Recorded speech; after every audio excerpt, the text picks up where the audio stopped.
Hello students, welcome back to my new video. How are you all? कैसे हैं आप सभी? आई होप आप सभी अच्छे होंगे और आपकी पढ़ाई भी काफ़ी अच्छे से चल रही होगी। देखिए, in our videos we have covered the whole concept of current electricity and as I promised कि जब खत्म हो जाता है हमारा theory part we will start solving some numericals for your concept. मैं काफ़ी आपके कंसेप्ट क्लियर करने के लिए बहुत सारे न्यूमेरिकल्स सॉल्व करूंगा। And we are already started na. We have started solving numericals from our last video. In the last video we discussed some numericals based on effective resistance, current and potential differences. और मेरे ख्याल से आपके concept भी clear हो गए होंगे। अगर आपके कॉन्सेप्ट क्लियर अभी भी नहीं हुए हैं तो बिल्कुल भी घबराने की बात नहीं है। इस वीडियो में हम काफ़ी ऐसे न्यूमेरिकल्स लेने वाले हैं। न्यूमेरिकल्स मीन के मैं यहाँ पर सिर्फ सर्किट के बारे में बात करूंगा, मेनली सर्किट के बारे में, और डिफरेंट कॉन्सेप्ट, हीटिंग इफेक्ट हो या फिर पावर, इलेक्ट्रिक पावर हो, उन सब के कॉन्सेप्ट को यहाँ पर, उन सभी कॉन्सेप्ट से एक दो न्यूमेरिकल सॉल्व करेंगे। क्लियर है? तो देर नहीं करते और शुरुआत करते हैं अपने न्यूमेरिकल्स को सॉल्व करना। But before you start solving numericals I must suggest you again that when I start solving, when I give you some question, first try to do yourself. आप उसे खुद से सॉल्व करने की कोशिश करें। आप उसे पॉज करके ट्राई करें खुद से, और फिर से उसके बाद आप आंसर मैच कर सकते हैं। चलिए शुरुआत करते हैं और सबसे पहले देखते हैं कि फर्स्ट क्वेश्चन, हम कुछ यहाँ पर न्यूमेरिकल्स देख रहे हैं, सर्किट देख रहे हैं कि मेरे पास कुछ सर्किट हैं जिसमें अलग अलग तरह के कॉम्बिनेशंस ऑफ रेजिस्टर्स मौजूद हैं, A B C D E F. Clear है? मैं आपको सबसे पहले चीजें क्लियर कर दूं कि मैंने क्वेश्चन नंबर ए हमने सॉल्व कर रखा है। अगर आप मेरे वीडियोस देखते होंगे रेगुलर तो आपने देखा होगा कि मैंने इस जब इफेक्टिव रेजिस्टेंस हमने पढ़ाया था तो उसके बाद हमने ये सर्किट सॉल्व किया था। ठीक है? ये कैसे सॉल्व होता है आप पिछले वीडियोस में देख सकते हैं और खुद से भी ट्राई कर सकते हैं। क्लियर है? Now in the next question is कि बी में एक सर्किट है, सी भी एक तरह का सर्किट डायग्राम है जिसमें के कुछ कॉम्बिनेशन ऑफ रेजिस्टर्स हैं, डी ई एफ सारे कॉम्बिनेशन ऑफ रेजिस्टर्स हैं, and we have to find the effective और से equivalent resistance of this resistors. Clear है? तो वन बाय वन सारे ए को छोड़कर, क्योंकि ए हमने क्लियर कर रखा है, तो ए को छोड़कर वन बाय वन सारे हम न्यूमेरिकल्स को यहाँ पर सारे सर्किट को देखते हैं। तो चलिए शुरुआत करते हैं और देखते हैं कि हमारा बी जो ये सर्किट है, इस सर्किट में क्या दे रखा है। अगर आप देख रहे हो तो इस सर्किट में ए और बी पॉइंट के बीच एक रेजिस्टर 5 ओम 5 ओम 5, मतलब सारे जो भी रेजिस्टर्स यहाँ पे लगे हैं ऑलमोस्ट 5 रेजिस्टर्स हैं, सारे 5 ओम के हैं। All resistors are of 5 ohm and we have to find effective equivalent resistance. अगर आप शुरुआत, सबसे प्रॉब्लम जो हमारे पास आती है ना कि हम जब सॉल्व करें इस इफेक्टिव रेजिस्टेंस को तो शुरुआत कहां से करें। तो शुरुआत करने का सबसे बेहतर तरीका मैंने बताया कि आप नोड सर्च करें।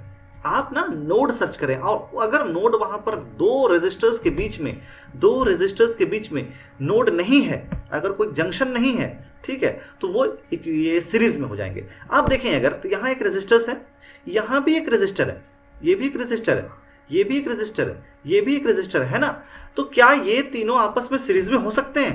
बिल्कुल हो सकते थे, बट यहां पर क्या है कि हमारे पास जंक्शन आ गया जिसमें से एक और वायर निकल के आ गया, एक और हमने रेजिस्टर्स निकाल दिया, यहां से भी तो ये यहां से कट हो गया इनका कॉम्बिनेशन। तो ये रेजिस्टर्स आपस में सीरीज में तो होंगे नहीं। पहले कौन सीरीज में होंगे ये देख लें आप, ये देख लें, ये वाला पार्ट, यहां पर कोई जंक्शन नहीं है, यहां पर कोई दूसरा वायर नहीं निकला है, यही वायर है, यही रेजिस्टर्स है जो आपस में मुड़के है। ठीक है? तो ये 5 ओम किस में है? सीरीज में है। तो क्वेश्चन हम देखते हैं क्या है। हमारे पास एक क्वेश्चन था जिसमें कि R1 R2 R3 R4 इस तरह के सारे रेजिस्टर्स हैं। हमने फिगर से निकाल लिया कि R1 R2, ये R1 and R2 this are in series, ये सीरीज में है। बिल्कुल मैंने बताया कि यहाँ पर कोई जंक्शन नहीं है, यहाँ ये आपस में सीरीज में है। तो इनका इफेक्टिव रेजिस्टेंस हमने निकाला, क्या होता है सीरीज का? R1 plus R2। सिंपल है ना, मैंने बताया था इफेक्टिव रेजिस्टेंस ऑफ सीरीज में क्या होता है, R1 plus R2। So R1 plus R2 comes out to be 10 ohm. 5 ohm plus 5 ohm is the 10 ohm. क्या है? इन दोनों का मैंने पहले सीरीज में निकाल लिया। नाउ फ्रॉम द फिगर, जब इनको सॉल्व कर लिया तो हमारा डायग्राम कुछ इस तरह हो गया ना। इन दोनों के लिए इफेक्टिव रेजिस्टेंस ये आ गया, इन दोनों के लिए इफेक्टिव रेजिस्टेंस ये आ गया, तो हमारा डायग्राम कुछ ऐसा हो गया ना। Now our diagram comes out to be this one. अब हम देखें अगर तो RE और R3 क्या ये दोनों पैरेलल में नहीं है? क्या ये और ये पैरेलल में नहीं है? बिल्कुल पैरेलल में है। तो पैरेलल क्या होता है? Reciprocal 1/RE plus R3। इन दोनों का मैंने इफेक्टिव रेजिस्टेंस निकाल लिया पैरेलल कॉम्बिनेशन में।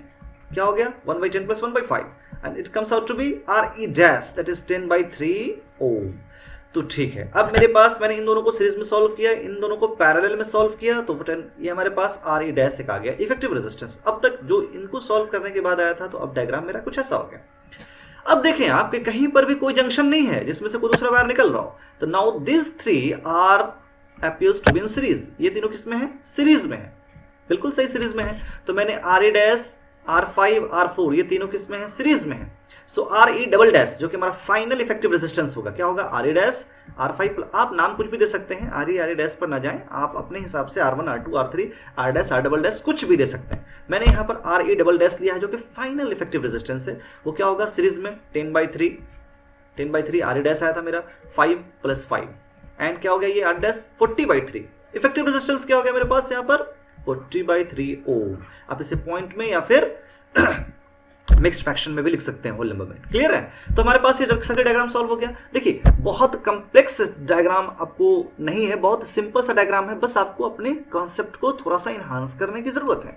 देखिए जब हम सॉल्व करते हैं, अभी तो आप क्लास 10th के लेवल पे मैं चीजें समझा रहा हूँ, क्लास 12th में अगर जाएंगे हम तो सर्किट डायग्राम में कुछ और भी लॉज आ जाते हैं। ठीक है, सुपरपोजिशन है या फिर बहुत सारे लॉज इसमें आएंगे, आपको किरचॉफ्स लॉज पढ़ेंगे जिसमें सर्किट डायग्राम को सॉल्व करने के लिए हम इजीली आसानी से सर्किट डायग्राम को सॉल्व कर सकते हैं। तो ये सब आपको मैं इजी जो आपके लेवल का है ना वही चीज समझा रहा हूं। चलिए तो हम नेक्स्ट क्वेश्चन देखते हैं। हमारे पास नेक्स्ट क्वेश्चन था कुछ इस तरह का, जिसमें एक सर्कल था, जिसमें सर्कुलर वायर हमने बनाया, जिसमें कि एक R1, R2, R3 3 रेजिस्टर्स थे and then this 3 resistors have value 3 ohm, 6 ohm and 8 ohm. देखिए अगर आप यहां पर ख्याल करें, और यहां पर एक और रेजिस्टर्स है ना, 4 रेजिस्टर्स हमारे पास हैं, R1, R2, R3 and R4। चीजें क्लियर है? सबकी वैल्यू अलग अलग है। अब शुरुआत कहां से करना है, ये चीजें समझने वाली है कि हमें शुरुआत कहां से करना है। अगर आप थोड़ा ध्यान दें तो R1, R2, R3 ये तीनों किसमें है? ये तीनों का तीनों क्या सीरीज में या पैरेलल में? नहीं, R1 और R2 ये वाला, ये R1 एंड ये R2 ये दोनों पैरेलल में। ये पैरेलल में कैसे है? अगर इसे मैं इस तरह से, अगर मैं इसी डायग्राम को थोड़ा सा खींच दूं, अगर मैं इसे A और B के अलोंग मैं इसे पुल करता हूं तो ये डायग्राम कुछ इस तरह का नहीं होगा क्या? या फिर मैं इसे डायग्राम को इस तरह से बना दूं, अगर ये 3 ओम यहां पर है ना, इसको खींच के मैं यहां पे कर देता हूं। इस पॉइंट को, सॉरी मैं क्या करता हूं, देखिए इस पॉइंट को मैं खींचकर यहां ले जाता हूं, तो अब मेरा डायग्राम कुछ इस तरह का नहीं बन जाएगा। और पहले से ये 6 ओम यहां पर है, ऐसा नहीं बन जाएगा, ये बिल्कुल ऐसे बन जाएगा। जो पहले यहां पर था ना पॉइंट, मैंने उसे खींचकर यहां पर ले आया, तो ये कुछ इस तरह का हो जाएगा। क्लियर है? तो मैं ये चीज समझाना चाह रहा हूं कि ये जो R1 है और जो ये R2 है, ये दोनों किसमें है? पैरेलल में है। तो R1, R2 are in parallel, so we finding the parallel equivalent resistance of parallel combination, that is 1/3 plus 1/6 and it comes out to be 2 ohm। मैंने सॉल्व किया और इन दोनों का इफेक्टिव रेजिस्टेंस क्या निकल के आ गया? 2 ohm। अगेन हमारे पास जब इसे सॉल्व कर लिया तो एक इक्वेशन कुछ अब मेरा डायग्राम कुछ इस तरह का हो गया। अब इसे सॉल्व करने के बाद डायग्राम हमारा RE जो मैंने निकाला अभी, और R3 पहले से है, R3 और R4 नीचे पहले से, कुछ इस तरह का बना। अब ये काफी इजी है कि मैं देख पा रहा हूं कि ये सीरीज में है, और फिर इन दोनों को सीरीज में सॉल्व जब कर लेंगे तो कुछ इस तरह का डायग्राम बनेगा, और फिर ये दोनों किसमें है? पैरेलल में है। तो इन दोनों को सीरीज में सॉल्व किया, 10 ओम आ गया, 8 + 2 सिंपल है, 8 + 2। उसके बाद R4, RE किसमें आ गए? दोनों RE डैश और R4 पैरेलल में आ गए। हमने फिर पैरेलल कॉम्बिनेशन का इफेक्टिव रेजिस्टेंस लगाया और हमारे पास आंसर आ गया 7.5 ओम। 1/10 + 1/30 that comes out to 4/30, 1/7.5 R effective, इससे हम जब क्रॉस मल्टीप्लाई करेंगे R इफेक्टिव कितना आ गया? 7.5। आई होप कि काफी चीजें समझ में आपको आ रही होंगी। मैंने सिंपल आपको बताया कि सॉल्व कहां से करना है, हमें वहां से सॉल्व करना है जहां से नोड हमें नहीं मिल रहा हो, या फिर नोड मिल रहा है तो पैरेलल में हमें नजर आ रहा हो कि वो पैरेलल में है। ठीक है, तो यहाँ पर ये पैरेलल में नजर आ रहा था कि पैरेलल में नजर भी नहीं आ रहा है, तो आप इसे थोड़ा सा दिमाग लगाएं, इसे यहाँ खींच कर लेंगे तो ऑटोमेटिक ये पैरेलल में नजर आ जाएगा। मैंने आपको समझाया भी है। क्लियर है? होप कि ये चीजें इस क्वेश्चन में भी आपको कोई प्रॉब्लम नहीं होगी, बिल्कुल नहीं। चलिए मैं नेक्स्ट डायग्राम देखता हूं अपना। नेक्स्ट डायग्राम है हमारा, मेरे पास नेक्स्ट डायग्राम है ये काफी इजी है। अब यहां पर देखें आपके डायग्राम में R1, R2, R3, R4, Y5 अलग अलग तरह के रेजिस्टर्स दिए हुए हैं, सबकी वैल्यू है, मैंने यहाँ वैल्यू दे रखी है आपको। और ये सब है कैसे? एक वायर दूसरे पर क्रॉस है, एक वायर, देखिए यहां पर जंक्शन है ना, जंक्शन नहीं है, इसे जंक्शन नहीं कहते, मतलब एक वायर दूसरे वायर पर जा रहा है, एक वायर के ऊपर ये दूसरा वायर जा रहा है। ठीक है, इस तरह से ये बना हुआ है ना, मतलब इसके ऊपर से एक वायर जा रहा है, ये कनेक्टेड नहीं है। तो गिवन क्या क्या है मेरे पास? R1, R2, R1 R2 की वैल्यू दे रखी है, R1 R2, ये R1 और ये मेरे पास है R2, ये दोनों पार्ट, ये और ये R1 R2 की वैल्यू है 8 ओम एंड 2 ओम। R3 फिर R3 R4 की वैल्यू है 6 ohm and 6 Om. R5 and R6 की वैल्यू है 4 ओम एंड 3 ओम। क्लियर है? तो यहां से इस तरह यहां से काउंट करना शुरू करेंगे इस रेजिस्टेंस से, 8 ओम, 2 ओम, 6 ओम, 6 ओम, फिर 3 ओम, 4 ओम एंड 3 ओम। क्लियर है? तो from the figure we have, अगर आप इस फिगर में देखें, चूंकि ये ऊपर से सिर्फ गया है, एक वायर सिर्फ एक दूसरे वायर के ऊपर से गया है, ये कनेक्टेड नहीं है, तो यहां पर R1 एंड R4, यहां पर मेरे पास ये R1 एंड R4 ये दोनों सीरीज में हैं, और R2 एंड R5 ये दोनों सीरीज में हैं। क्लियर है? ये दोनों सीरीज में हैं। तो सबसे पहले R1 R4 R5 R2 को सॉल्व कर लिया हमने क्या किया, हमने सॉल्व कर लिया R1 R4 जो कि सीरीज में थे, फिर R5 R2 जो कि सीरीज में थे, हमने सॉल्व किया तो R1 R4 आ गया मेरा 8 plus 6 14 ohm, R5 plus R2 that is 6 ohm. Clear है? अब हमारे पास जब इसे सॉल्व करने के बाद जो मेरे पास डायग्राम बचता है वो कुछ इस तरह का है, जो कि R6 पहले से है, इन दोनों को सॉल्व किया तो R डैश आ गया, फिर इन दोनों को सॉल्व किया तो R डबल डैश आ गया, और R3 मेरे पहले से है। Now we can easily see here that this resistors are in parallel now. अब ये पैरेलल में है, सिंपल मैंने सबको पैरेलल कॉम्बिनेशन में ऐड कर देना है। ऐड करने के बाद मेरे पास इक्वेशन क्या बच के आ रहा है, 31/42 दैट इज 4/31, 42/31। क्लियर है? R equivalent. समझ में आ गई चीजें? बहुत सिंपल था। हमने यहां पर ये समझना था सिर्फ कि ये कोई जंक्शन नहीं है, ये एक वायर दूसरे पे जा रहा है, तो एक ही वायर है, पूरा एक वायर है, तो एक ही रेजिस्टर्स में आ रहे हैं एक लाइन में, तो सीरीज में आ गए, ये दोनों सीरीज में आ गए। समझ गए चीजें? बहुत सिंपल थी चीजें। आई होप कि आपको ये भी क्वेश्चन समझ में आ गया होगा। I am now moving to the next question.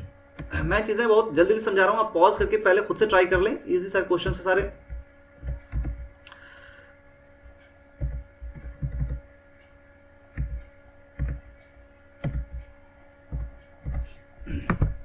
Now here's our next question. आप इस क्वेश्चन को देखकर काफी डरे ना, काफी घबराए ना, ये क्या कुछ दे दिया सर ने? ऐसा कुछ नहीं है, काफी इजी है। अब इसमें क्वेश्चंस क्या पूछा है ये थोड़ा समझने वाली बात है। ये सर्किट डायग्राम है, बट यहां पर आपको इफेक्टिव रेजिस्टेंस ही निकालना है, but there is a condition, you have to find effective resistance between A और सी के बीच निकालना है। मतलब ए के सी और के बीच में जो करंट पास करेगा, इसमें ये ऐसे ऐसे ऐसे ऐसे इन सब के बीच जाएगा, बट ये दोनों जो छोर है ना, डी और ई, इसका कोई काम नहीं है, इनका कोई भी काम नहीं होने वाला है। क्यों नहीं होने वाला है मैं समझाता हूं। यहाँ पे देखिए, from this question we have find equivalent resistance between A and C. A और सी के बीच फाइंड आउट करना है हमें, और जब ए और सी के बीच फाइंड आउट करना है तो हमें ये वाला पार्ट और ये वाला पार्ट यहाँ पर किसी काम का नहीं होगा, ये हट जाएगा। इसमें इन्वॉल्व जो भी होंगे ना, वो ये पार्ट होंगे, ये टोटल पार्ट होंगे इन्वॉल्व, बट ये पार्ट और ये पार्ट खत्म हो जाएगा, इसका यूज नहीं होगा इसमें निकालने में। तो चलिए सबसे पहले शुरुआत करते हैं। कहां से शुरुआत करना है हमें? क्योंकि जब मैंने इसे हटा दिया, जब मैंने इस पार्ट को हटा दिया, तो मेरे पास क्या पार्ट बचा, ये कुछ इस तरह का फिगर बचा, ये सारा फिगर बचा ना, ये कुछ यहाँ इस तरह का फिगर बचा। अब आप यहाँ पर देख सकते हैं कि ये जो है ये सीरीज में है, फिर ये दोनों सीरीज में है। क्लियर है? ये दोनों आपस में सीरीज में है। कौन से? जब मैंने इसे और इसे हटा दिया तो क्या ये और ये सीरीज में नजर नहीं आ रहे हैं आपको यहाँ पर? फिर ये और ये सीरीज में नजर नहीं आ रहे हैं आपको यहाँ पर? बिल्कुल सीरीज में है। तो वैसे ही मैंने सॉल्व किया इसे कि we have R2 and R5 यहां पर, कि R2 and R5 are in series, R2 R5 series में, R4 and R7 are in series. तो मैंने सीरीज में 10 ohm plus 10 ohm and 10 ohm plus 10 ohm add कर लिया, 20 ओम आ गया इनका। जब इन्हें सॉल्व कर लेता हूं मैं, तो मेरे पास डायग्राम कैसा आता है, इस तरह का डायग्राम आता है कि इन चारों को सॉल्व करने के बाद ये मेरे पास डायग्राम ये आ गया, और फिर पहले से ये था, ये पहले से था। ठीक है? तो मेरे पास क्या बचा, देखिए हमने ए से सी के बीच फाइंड आउट करना था ना। अगर यहाँ पर पहले एक यहाँ पर रहने देते, अगर मैं यहाँ पर रहने देता, यहाँ पर इस रेजिस्टर को, क्या इसका यूज होता? क्या कोई यूज नहीं होता, यहाँ पर कोई ऐसा यूज नहीं था हमारे पास, क्योंकि सर्किट में हमसे पूछा था इफेक्टिव रेजिस्टेंस ए और सी के बीच। तो हमने क्या निकाला, हमने इस पार्ट को सॉल्व करके क्या निकाल लिया, 20 ओम सीरीज में निकाल लिया। अगेन जब इसे मैं देखता हूं तो R1 R3 and R dash ये किस में है, ये सब क्या सीरीज में या पैरेलल में? नहीं, जो यहां पर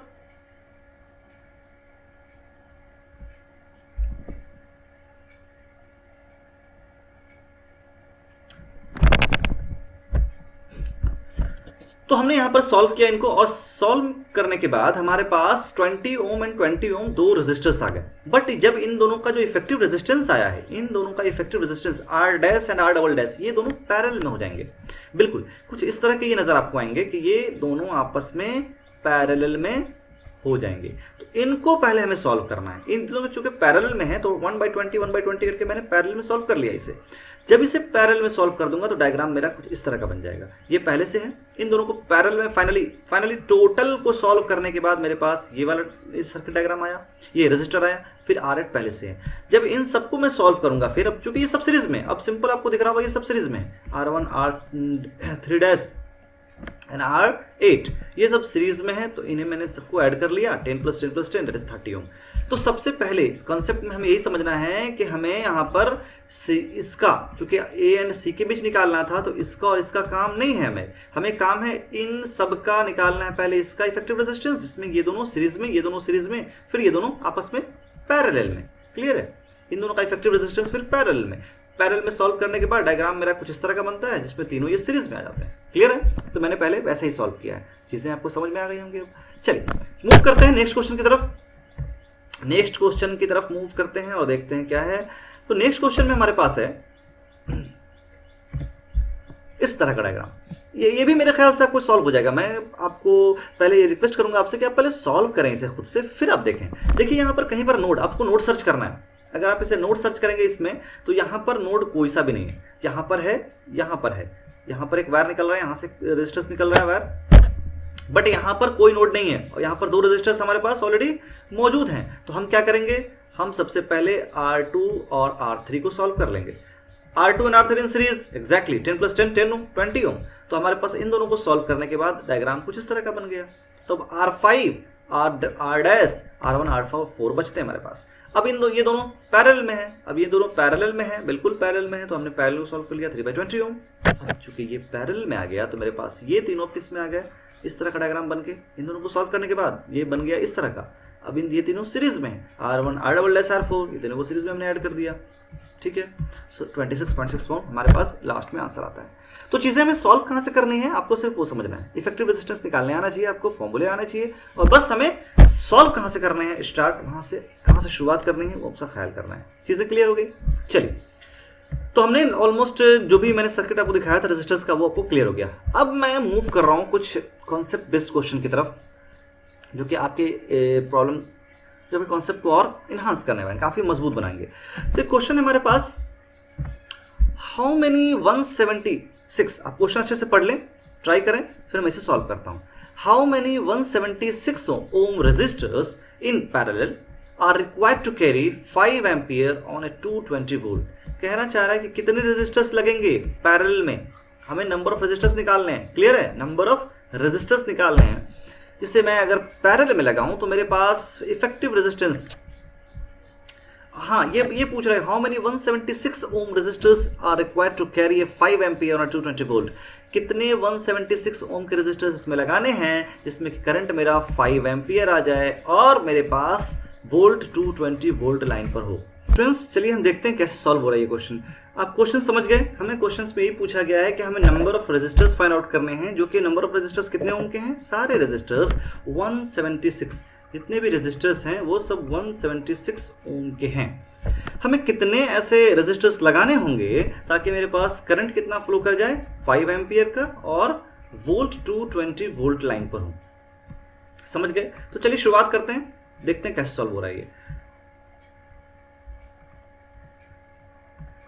सॉल्यूशन। देखें अच्छे से हमारे पास गिवन क्या क्या है, मैंने आपको अभी जस्ट बता दिया। गिवन हमारे पास वैल्यूज हैं कि I is equal to 5 ampere, V is equal to 220 volt. Clear है? हमारे पास दो चीज गिवन है। सो अब बताएं मुझे कि इफेक्टिव रेजिस्टेंस इसमें टोटल कितना होगा। आपको पता है इफेक्टिव रेजिस्टेंस कितना होता है, टोटल करंट और टोटल हमारे पास पोटेंशियल डिफरेंस पता है, तो total potential difference, total current V by I कितना हो जाना ये 220 डिवाइड बाई 5, ये हमारे पास आ गया 44 ओम। अच्छा ये क्या है, ये है मेरे पास R इक्विवेलेंट रेजिस्टेंस। अभी हमने इक्विवेलेंट पता नहीं था ना, हमें इक्विवेलेंट पता नहीं था, तो मैंने क्या निकाला कि टोटल करंट और टोटल पोटेंशियल डिफरेंस से इक्विवेलेंट रेजिस्टेंस उस सर्किट का फाइंड आउट कर लिया, और हमें एक रेजिस्टर का पता है, एक रेजिस्टर इतना पता है। अब ये चूंकि ये पैरेलल में पहले से दे रखा है, अगर आप थोड़ी मैथमेटिक्स लगाएं, यहाँ पर दिमाग लगाएं, तो हमें ये चीजें क्या पता है, हमें पता है विनो कि सारे पैरेलल में है, तो पैरेलल का इक्विवेलेंट रेजिस्टेंस का फॉर्मूला क्या होता है 1/R1 प्लस 1/R2, जो भी रेजिस्टेंस लगे हैं, plus plus plus plus plus जो भी आएंगे, कहाँ तक हमें तो पता नहीं कहाँ तक जाना है ये। चलिए मान लेते हैं कि ये नंबर ऑफ x तक लगे हैं, x तक लगे हैं, समझ गए चीजें आप। चलिए अब आपको पता है वो x तक लगे हुए हैं। अब हमें पता है कि अब ये चीज पता है कि बट हमें R इक्विवेलेंट पता है जो कि 44 ओम है, और R1 एक रेजिस्टर पता है जो कि 176 ओम है। क्लियर है, ये दो चीजें पता है, और हमें ये पता है कि 1/R इक्विवेलेंट बराबर 1/R1 into x, number x, मतलब R1 R2 R3 सब इक्वल है ना, तो 1/R इंटू x कर सकते हैं, 1/R इंटू x कर सकते हैं, मतलब जितने का रेजिस्टर्स ये है वो उतने कितने नंबर ऑफ रेजिस्टर्स कितने होंगे, एक की वैल्यू पता है, नंबर ऑफ रेजिस्टर्स से मल्टीप्लाई कर दिया, टोटल हमारे पास ये है, टोटल बराबर 1/R1 into x, number of resistors हमारे पास x है। समझ रहे चीजें आप, बहुत मैथमेटिकली मैं समझा रहा हूं चीजों को, टोटल मुझे पता है बराबर मैंने टोटल कर दिया, मैंने फॉर्मूला लगा दिया यहाँ पर, इंटू x क्यों किया, क्योंकि number of resistors into one resistor, one चूंकि सब इक्वल है इसलिए मैंने x किया है। क्लियर है, अब यहाँ पर 1/44 हमारे पास पता है, 1/R1 कितना है, एक रेजिस्टर कितना है 1/176 का, इंटू मैं x करता हूं, यहाँ पर x की वैल्यू जो आ रही है वो आती है 176/44।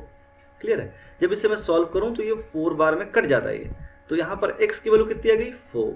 अच्छा तो मैं यहाँ क्या समझ रहा हूं, मैं यहाँ पर समझ में आता है मुझे कि हमें चाहिए 4 resistors are required, each of 176 ohm. समझ गए चीजें, हमने क्या किया, हमने यहां पर सिर्फ क्या इफेक्टिव रेजिस्टेंस फाइंड किया और इफेक्टिव रेजिस्टेंस का फॉर्मूला लगा दिया, नंबर ऑफ रेजिस्टर्स हमारे पास पहले से मौजूद थे। Now let's move to the next question. काफी मजेदार क्वेश्चन है, आई होप कि आपको मजा भी आ रहा होगा आपको समझने में चीजों को, अगर आपको चीजें समझ में आ रही होंगी तो। नेक्स्ट क्वेश्चन की तरफ मूव करते हैं। देखिए ये क्वेश्चन है रेजिस्टर्स, हमारे पास 3 रेजिस्टर्स दे रखे हैं, हमें फाइंड आउट क्या करना है। अब ये क्वेश्चन आपको थोड़ा सा इक्विवेलेंट रेजिस्टेंस से हटके है। क्या है क्वेश्चन, ये 3 रेजिस्टेंस हैं joint as shown figure 4 ohm each, one can have a maximum power of 20 volt. 4 ohm के 3 रेजिस्टर्स हैं जिसमें मैक्सिमम पावर इनकी 20 वॉट हो सकती है।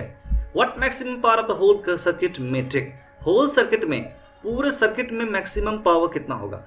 एक रेजिस्टर में पावर 20 वॉट का हो सकता है, तो टोटल रेजिस्टर में, टोटल मतलब कि होल सर्किट में कितने पावर वो मैक्सिमम होल्ड कर सकता है। कैसे सॉल्व होगा जरा देखें। आपको मुझे अच्छा पावर का आपको इक्वेशन पता है ना, P is equal to V I होता है, P is equal to V I होता है ना। अब इसे मैं इक्वेशन लगा दूं अगर ओम्स लॉ, तो यहाँ पर V और I को मैं चेंज कर सकता हूँ। ठीक है, तो आपको सिर्फ P is equal to V I याद रखना है। अब इसे सॉल्व क्या करना है, हमें मैक्सिमम पावर निकालना है, हमें पावर फाइंड आउट करना है। टोटल पहले इफेक्टिव रेजिस्टेंस भी हमें फाइंड आउट करना होगा। देखिए कैसे सॉल्व हो रहा है ये, अच्छे से समझ लें इसे।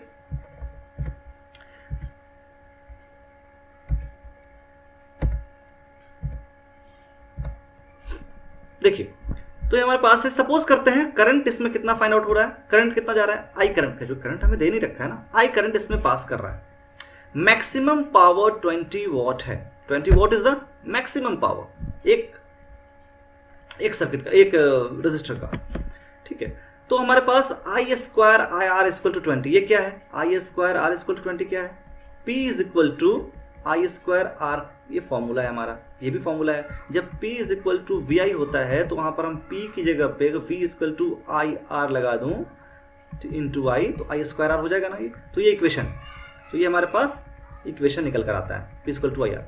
तो उससे मैंने लगाया कि P is equal to power मेरे पास 20 वॉट का है, तो यहाँ पर इक्वेशन कितना, आई की वैल्यू कितनी आ गई आर की रेजिस्टेंस, एक रेजिस्टर पे 20 वोट अगर मैक्सिमम पावर है तो वहां से करंट मैंने फाइंड आउट कर लिया 5 एम्पियर। 5 एम्पियर मेरे पास करंट है, ठीक है, सारे रेजिस्टेंस के थ्रू। अब यहां पर है इफेक्टिव रेजिस्टेंस बिटवीन ए और सी, ये तो निकालना ही होगा हमें क्योंकि टोटल हमें निकालना है। तो effective resistance between A S C, इनके बीच, ए से सी के बीच, यहां से यहां के बीच पैरेलल में है 1/4 प्लस 1/4 2 ओम। अब यहां पर इस 2 ओम में कितना करंट जा रहा है? अब हाँ, तो इफेक्टिव रेजिस्टेंस यहां पर हमारे पास 2 ओम आ गया इस सर्किट का। अब इलेक्ट्रिक पावर ए से सी के बीच कितना होगा? ए से सी के बीच इलेक्ट्रिक पावर कितना होगा? देखिए, हमें इलेक्ट्रिक पावर इंडिविजुअली सबका दे रखा है, सबका इंडिविजुअली दे रखा है, बट ए से सी का कितना होगा? P equal to I square R P. I square हमें 5 एम्पियर करंट पता है, मैंने निकाल रखा है यहाँ पर। आर पी मैंने यहाँ पर इफेक्टिव रेजिस्टेंस का फॉर्मूला लगाया, ये वैल्यू लगाया यहाँ पर। P that is electric power जो मेरे पास आया 10 वॉट का, मतलब इन सर्किट में इफेक्टिव रेजिस्टेंस 10 वॉट का आया और एक में थ्रू वन ये जा रहा है 20 वॉट।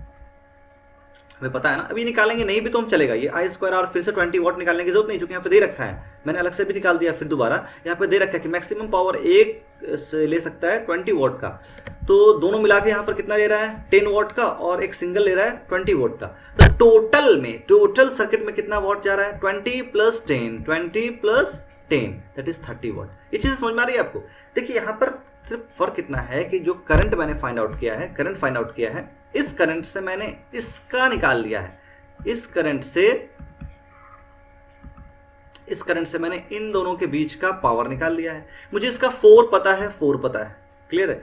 इसका 4 ओम मुझे पता है। 20 वॉट मैक्सिमम पावर यहां पर है, तो इन दोनों का पावर मैंने निकाल लिया। फिर इसका पावर मुझे पता है 4, एक रेजिस्टर के थ्रू 20 वॉट जा रहा है, तो 20 टोटल कितना होगा? 20 प्लस 10 30।